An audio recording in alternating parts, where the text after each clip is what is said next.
Est-il possible de faire des expérimentations dans Scrum? Est-il valide d'avoir un élément dans le product backlog qui est une expérimentation? Quelque chose que l'équipe Scrum veut essayer. Par exemple, quelque chose qui n'amène pas une valeur directe à l'utilisateur.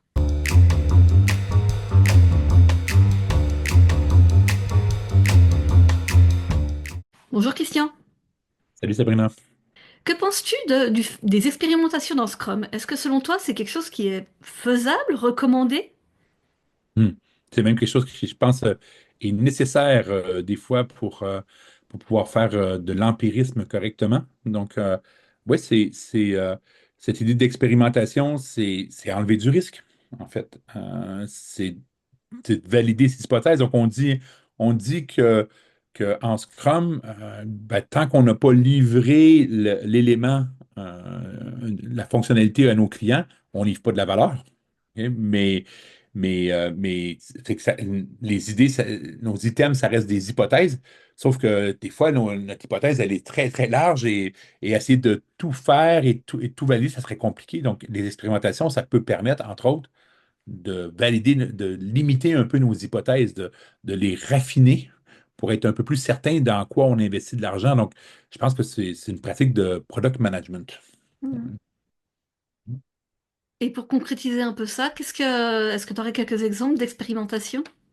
Oui, ben, souvent, les gens parlent de Spike ou de POC. OK, fait que pour moi, la différence entre les deux, ces noms-là, ils ne sont pas officiels, hein. C'est des noms que les gens s'approprient. Euh, pour moi, l'espèce de proof of concept, il y a un truc qu'on veut mettre sur le marché, puis on sait pas, on n'est pas certain si les clients vont en vouloir ou si c'est une bonne idée de faire.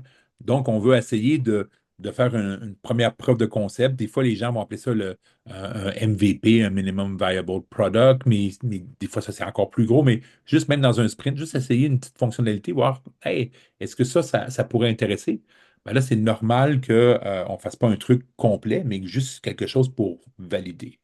Hein? Peut-être parce que Et c'est. je sens que, comme tu parles de POC, moi j'ai les Ah, poils qui se dressent sur mes ah. bras parce que ça fait quelque chose d'épidermique parce que ce que j'ai pu constater, c'est que dès qu'on dit OK, on va expérimenter, on va faire un POC, et qu'à un moment donné, on se dit ah, mais tiens, ça marche, et ben go, on y va, et puis on revient jamais dessus, et ça va être crado, et on va traîner cette casserole pendant des mois et des mois, voire à vie. Ouais, c'est ça. Fait qu'il y a toujours cette definition of done qui est présente, hein. Il faut livrer de la qualité. Puis, si jamais on fait un POC pour montrer, pour aller chercher un peu de feedback, mais que ça ne correspond pas à cette definition of done, que c'est pas là, il faut pas, il faut être transparent, en fait. Quand on monte le POC ou on fait quelque chose avec, il faut dire ce n'est pas terminé. Et je le sais, j'ai un peu les mêmes stakeholders que toi, je pense, dans mes équipes. C'est-à-dire, une fois qu'on leur montre un truc, ben, ils sont tellement habitués que quand c'est là, ben, c'est fini, qu'ils s'attendent à l'avoir. Et c'est difficile. Donc, s'assurer quand on fait un POC que si on n'a pas terminé, on met dans le product backlog les choses qu'il y a à faire pour transformer ce POC en une vraie fonctionnalité. C'est ça l'importance en Scrum. C'est la transparence. Je parlais d'empirisme un peu plus tôt. Ben, pour faire de l'empirisme, c'est-à-dire pour décider des prochaines actions qu'on va faire selon les données, les faits, il faut que ces données et ces faits-là soient justes. Et la Definition of Done, elle permet d'amener cette espèce de transparence. Fait que oui au POC, mais attention quand on les présente, quand on fait quelque chose avec, sinon on risque de tomber dans le problème que tu décris. Mhm. Hein. Puis il y a des spikes aussi, donc on a parlé d'époque, mais aussi de ce que des fois on appelle des spikes.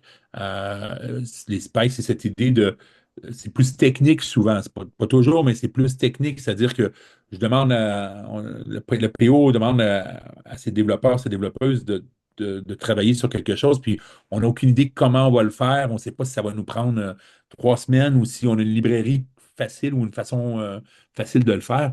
Fait que du coup, on se prend un 4 heures, une demi-journée, puis on dit, ben là, on va faire Fait que là, est-ce que c'est de l'expérimentation? Est-ce que tu mets ça dans la catégorie expérimentation? Mais en tout cas, c'est pas quelque chose qui, à la fin, va amener de la valeur. Ouais, OK? pas directement en tout cas. Mais pas directement, c'est ça. Mhm. Et c'est intéressant de dire, ben, la valeur, il y a deux choses dans la valeur quand on fait de la gestion de produits. Il y a la valeur qu'on amène directement, donc là, c'est en livrant des fonctionnalités terminées que les clients peuvent utiliser. Puis il y a aussi cette notion de quel est le risque qu'on enlève. Et Mhm. là, c'est, et là, c'est de la valeur pour qui? Mais c'est de la valeur pour nos stakeholders, pour ne pas les faire dépenser de l'argent inutilement sur le produit ou de la valeur. Donc, des fois, j'aime ça, cette phrase de dire en Scrum, au lieu de faire de la gestion de risque, nous, on l'enlève, on l'élimine. Fait que c'est bien mieux d'éliminer le risque que d'avoir un fichier qui tient tout le risque. Donc, une bonne façon d'enlever le risque, c'est d'expérimenter. Des fois, les spikes, ça amène de l'information, de la connaissance, et là, on peut mieux décider ce qu'on va faire ensuite. Pour moi, ça rentre dans la catégorie empirisme. On va aller chercher des données et des faits pour aller une transparence puis de la connaissance, et là, on va pouvoir prendre une meilleure décision. Fait que pour moi, tant qu'on garde cette idée d'empirisme, donc on fait des choses afin d'apprendre pour pouvoir prendre les meilleures décisions, et qu'on laisse le produit dans un état transparent, on sait où on est. OK? Ben, pour moi, on respecte le cadre Scrum ou la façon de penser Scrum, là. Donc si je te suis bien, euh, typiquement on arrive à la sprint review avec un POC, Hmm. on doit le rendre très explicite que c'est juste un POC et que c'est pas done au sens de ça pourrait partir en production quelque part. Yes. Moi, tu sais, il y a des équipes qui prennent leur sprint backlog, puis ils déroulent les choses une après l'autre, puis ils montent Mm. tout ça. Je leur dis, c'est là qu'il y a un danger, là. Ouais. Moi, j'aime bien dire à mes PO, aux équipes, ben, arrêtons de dire, OK, voilà ce qu'on a produit, voilà ce qui est done dans le sprint. Maintenant, on va passer à une deuxième phase où on va vous montrer les choses sur lesquelles on travaille. OK? Mm. Et ça, donc, c'est pas terminé, c'est les choses qu'on va faire dans les prochains sprints, et on veut juste avoir votre avis ou votre feedback, puis on le montre. Ou, t'en parles même pas. C'est aussi, ça va dépendre de la relation que le PO a avec ses stakeholders. Évidemment, quand on a des stakeholders qui viennent pour voir comment l'argent a été dépensé, on veut leur montrer tout ce qu'on a fait durant le sprint parce qu'on veut prouver qu'on travaille fort. OK? Mais si c'est pas de la valeur, on n'a pas rien à montrer parce que c'est pas terminé, on peut aussi ne rien montrer puis dire on va attendre, OK? Puis on va montrer le POC qui fait juste nous aider. Ça fait partie du travail de l'équipe pour livrer de la valeur plus tard. OK? Mm. Mais si je veux avoir du feedback de ma part des stakeholders qui sont là, je ferai vraiment attention de séparer les deux moments-là. Pas juste une petite phrase au début, là, dire OK, on a terminé de vous montrer ce qu'était le produit. Maintenant, on va vous montrer les choses sur lesquelles on va travailler plus tard. Mhm. Et on a besoin de votre avis pour être certain qu'on fait la bonne chose. Et voilà ce qu'on a préparé, ou est-ce que vous êtes d'accord avec nos conclusions? Voilà. Je Ok. ferais quelque chose comme ça. Hmm. Dans cette notion d'expérimentation, est-ce que tu inclurais des choses comme le A/B testing, par exemple? Euh, parce que tel que je t'entends, j'ai l'impression que c'est vraiment des choses qu'on va travailler en interne avec des parties prenantes internes. Ouais. Mais si on veut recevoir du feedback de l'extérieur de nos clients finaux, si on n'en a pas à nos revues ou à portée de main, de quelle manière on pourrait le faire? Est-ce que ce serait du A/B testing, par exemple, ou est-ce que il y aurait d'autres choses?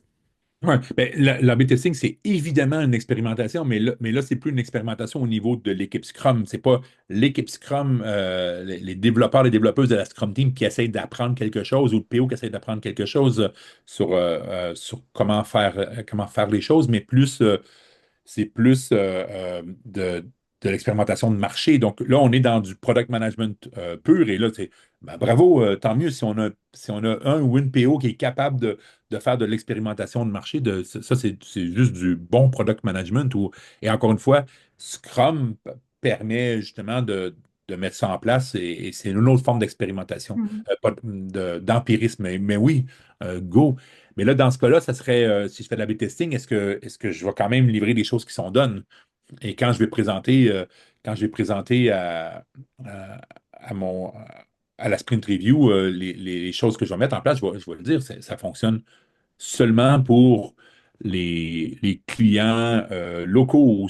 On l'a fait seulement pour les habitants de la ville de Rennes. OK? Donc, il y a pas de.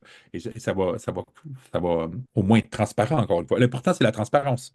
Que quand on regarde quelque chose, on sait ce qu'on regarde, et au moins on peut prendre les bonnes décisions. Mhm. Mm. Une manière d'expérimenter que nous on a fait, mais donc en interne de l'équipe, c'était de séparer l'équipe en deux et puis de dire ok, on a telle Ah, potentielle chose qu'on aimerait faire. Et du coup, ben, ils ont chacun fait de leur côté la manière qu'ils pensaient et puis ouais. on a comparé. Donc, si on veut, c'était du A/B testing, mais en interne. En interne, c'est bon, Ou, ben écoute, voilà. Donc, c'était une manière d'expérimenter et de voir ce qui était le plus efficace, ce qui fonctionnait le mieux, ainsi de suite, parce qu'on n'arrivait pas à se mettre d'accord. ouais, ouais, Mm. super. Oui, même si ça vous a coûté entre guillemets, 2 fois plus cher pour développer le truc, vous étiez 2 fois plus certain que c'était la bonne chose à faire et ça reste, et c'est ça qu'on veut, hein. On veut maîtriser notre produit, puis les expérimentations, ça nous permet de faire ça. Moi, je serais convaincu que l'expérimentation est nécessaire à un bon empirisme. OK? Tant que cette expérimentation-là, comme tu dis, tu pointais un peu le danger un peu plus tôt, c'est de dire on va faire un quick and dirty ou tu sais, un truc rapidement à l'arrache juste pour voir, puis ensuite on dit ah, c'est bon, ça fonctionne. Mais là on perd cette base solide sur laquelle on bâtit. Fait que c'est vraiment, si on fait de l'expérimentation et les choses ne sont pas done, ben, je ferai attention à ce que je fais avec ça, là. Puis si jamais on a une bonne raison de dire, ouais, mais ça serait investir trop pour l'amener à la donne et on veut quand même aller tester, ben, ce qui n'est pas donne, ça doit être dans le product backlog bien clair pour tout le monde. Et sinon, à partir du moment où on arrive avec des phrases de ouais, c'était fini, mais c'était pas fini, fini, puis qu'on commence à dire ah oui, il faut retravailler dessus. Là, on perd la confiance de nos stakeholders, on perd la confiance des gens autour de nous et là, on n'est pas dans la bonne direction, je pense. Ouais, il y a un gros, gros, gros warning et risque qui apparaît dans ces cas-là. Hmm. Ouais. Comment tu Voilà. résumerais un peu la discussion qu'on vient d'avoir? Ce serait quoi les éléments clés pour toi? Ben, cette idée que l'expérimentation, elle est primordiale pour faire de l'empirisme. Sinon, si je n'expérimente pas, je suis toujours obligé de faire les trucs au complet, puis me rendre compte que ouais, c'est trop, ou c'était pas assez, ou c'est pas ça qu'on a besoin. Ben, il y a quelque chose qui est pas en ligne avec la vision de Scrum. Donc, découper en plus petit pour aller valider nos hypothèses, pour arriver à quelque chose s'assurer qu'on fait la bonne chose, pour moi, c'est primordial pour faire de l'empirisme. Euh, L'important, c'est la transparence. OK? Et quand on dit en Scrum, on veut livrer de la valeur, ben, il y a deux sortes, il y a plusieurs sortes de valeurs, OK? Mais il y a celle aussi de ce qu'on appellerait la gestion du risque, OK? Enlever le risque de dépenser, de mal investir notre argent, c'est aussi de la valeur, probablement pour nos stakeholders. Et peut-être même pour nos clients finaux à la fin où le produit coûte moins cher parce que ça nous a coûté moins cher à le développer parce on a mieux validé nos hypothèses. Donc, pour moi, enlever du risque, ça reste de la valeur, là. Merci Christian.